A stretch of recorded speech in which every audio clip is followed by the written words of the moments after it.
My dear students of first year, I'm Pratap, and again I'm here with the rest all contents of fifth unit to one of your science subjects of Skill-1. Okay, so before starting this unit, I would love to highlight the same thing which I expressed in the previous video of the same unit. Please become the sincere receiver. It is very much important. Okay, the knowledge which I'm imparting of this unit, that will be fruitful only in that case when you will act as a sincere receiver. Otherwise this process of communication will not complete. Okay, so the content which we will discuss here are the role of communication in negotiation skills, the cordial communication, convincing communication, and the personal approach in communication. Let's move ahead. The role of communication in negotiation skills. Can we ignore the value of communication in any of the conversational activities? Please try to understand what I'm saying. Can we ignore the importance of communication in any of the conversational activities? The answer is no, not at all. We cannot ignore, because all the conversation for whatever purposes that are being done happens because of communication only. So communication is one of the most important thing for all the conversational activities, and we know that negotiation is a conversational activity, so we cannot ignore the importance of communication in the process of negotiation. Okay, the points which can help us out to understand the importance of communication in negotiation, or we can say which can highlight the role of communication in negotiations, are some of these. Two are here as: know your purpose for the conversation, focus on how you deliver your message, and these four: copy the speech and tone of your audience, focusing on your audience emotions, practice your content, and two-way process. Let's understand these all points which can show the role of communication in negotiation process. First one is know your purpose for the conversation. As we know, negotiation is a formal discussion. We understood this in the definition of negotiation as well. So it is a conversational process. It is a conversational activities. If you are becoming a part of it and you are not known to the purpose, you won't be able to succeed in that, because we adopt the different way of communication, we adopt the different dimensions of communication as per the purposes only. Yes or no? So it is very much important to know the purpose beforehand if you are going to become a part of negotiation process. Is that clear? Or in another word, we can say communication is a vehicle which helps us out to put forth our views effectively. Yes or no? So negotiation too is a process where we put forth our views. So it is very much important. Second point is focus on how you deliver your message. How we deliver our message is not just the words which you use to deliver your message. Yes or no? Absolutely not.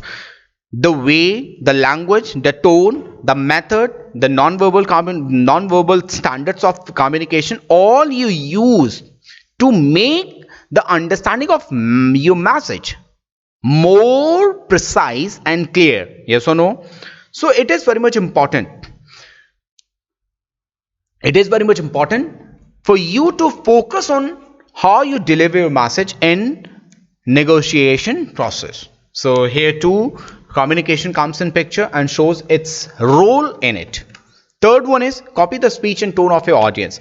As you are becoming a part of a process of negotiation, it is must for you to copy or understand the tone, understand the way which your opponent, or I should say which the other participants are using in that process. Yes or no? Resembling helps you out to connect better. Resembling helps you out to adopt and achieve the faith of the audience, achieve the faith of your means counterpart. Yes or no? So this 2 is very much important and shows the role of communication and negotiation. Fourth one is focusing on your audience emotion.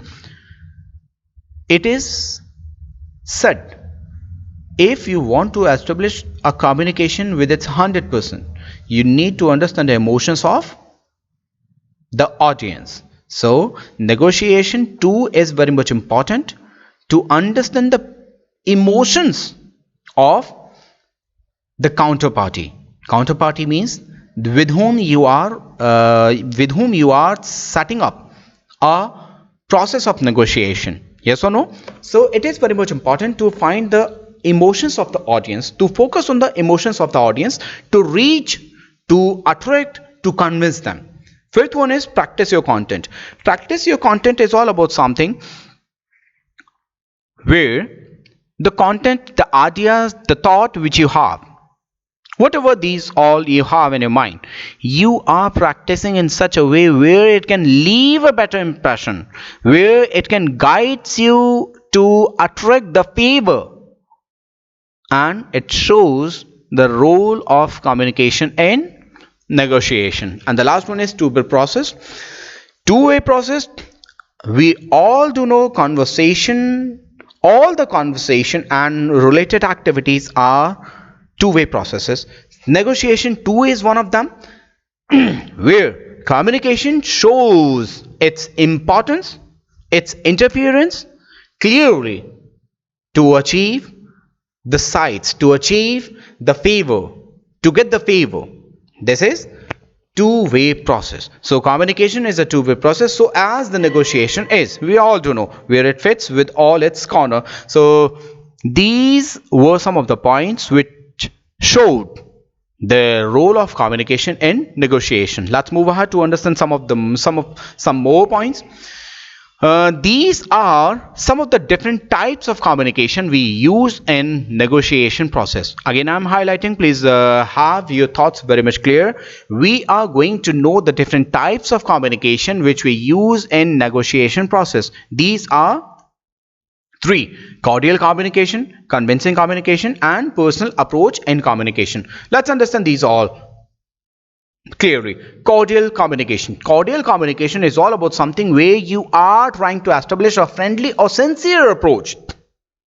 Friendly or sincere approach, or should I say friendly or sincere conversation. If you could manage to do that friendly conversation, if you could manage to do that sincere conversation with the party, you could manage to achieve the cordial communication. This cordial communication is that where you are trying to establish a friendly approach but not overly closed.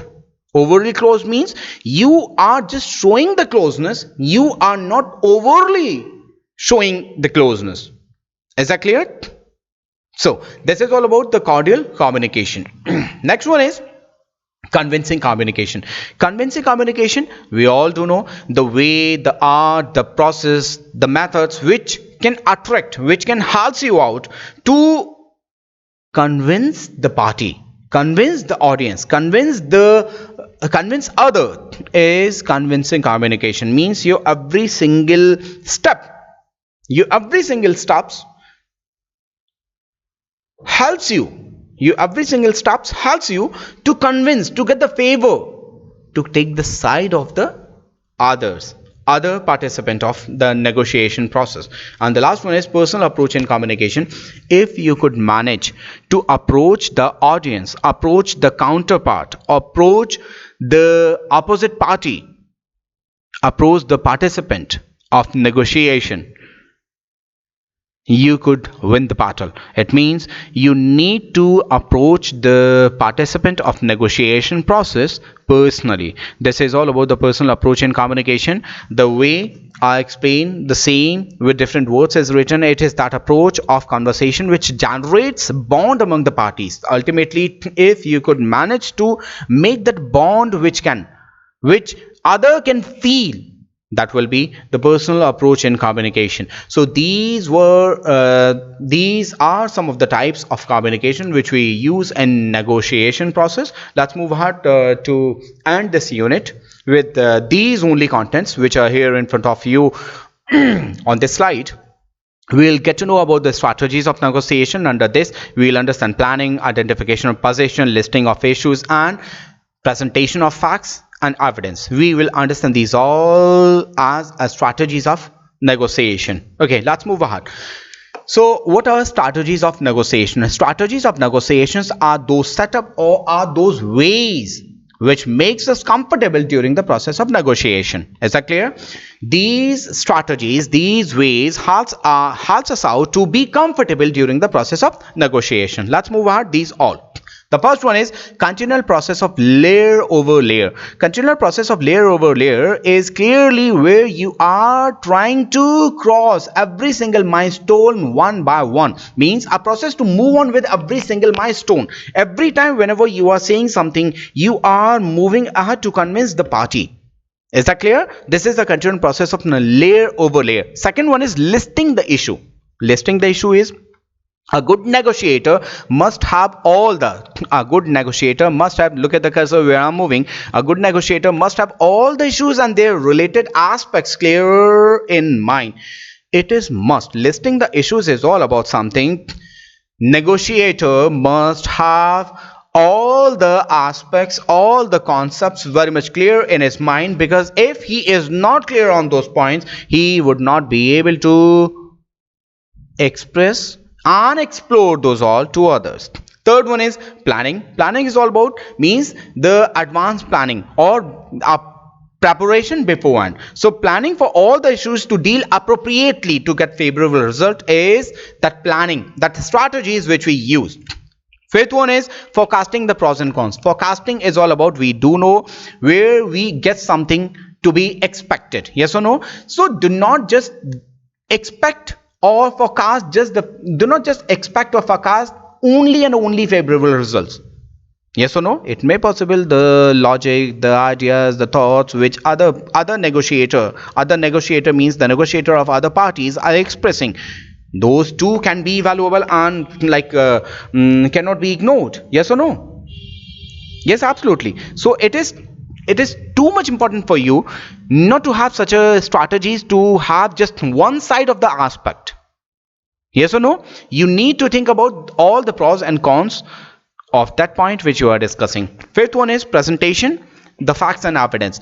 Facts and evidences are those essential or aided material which helps you out to put forth your concept with valid reasons. Is that clear what I said? Valid reasons. Facts and evidences makes your statements confirm. And when something get confirmed, people believe on that. People get convinced with that. Yes or no? And the sixth point is clear values. The thoughts, the ideas, the logic which you must have the clear values of those all. Values means you must have the clear values, clear vision of those all terms, those all thoughts, those all ideas, so that you can make a confirmed base of that ideology. Is that clear? You can make a confirmed base of that ideology in the mind of your opponent. And the seventh one is identification to your position. Your position means what status you have. Is that clear? What status or what state you have with the term of negotiation. With the term of negotiation means a person must know his clear state and status of the term. It is very much important to know that person must know the clear state, his clear state, and the status of the term of negotiation. The term of negotiation which is there in his mind. If he doesn't have that status and the state clear in his mind or in her mind, he won't be able to win the battle of negotiation. And the last one is positive thinking. This is such a thing which keeps you always in that phase, which gives you that push always to win. Is that clear? Positive thinking which gives you that ease to think positively and move on continuously to achieve that. This is all about the positive thinking in the process of negotiation as a strategies. So these were some of the strategies which which one should use in the process of negotiation. And this is the end of our unit. At the end, thank you very much to hold your patience to listen to me. And if anything which is not clear, please leave your comments. Is that clear? It is very much important to have your comments in the comments section, so that I can get to know who all have gone through. Even when you don't have any doubt, just leave something in the comments. Okay, so bye bye, take care everyone. Goodbye.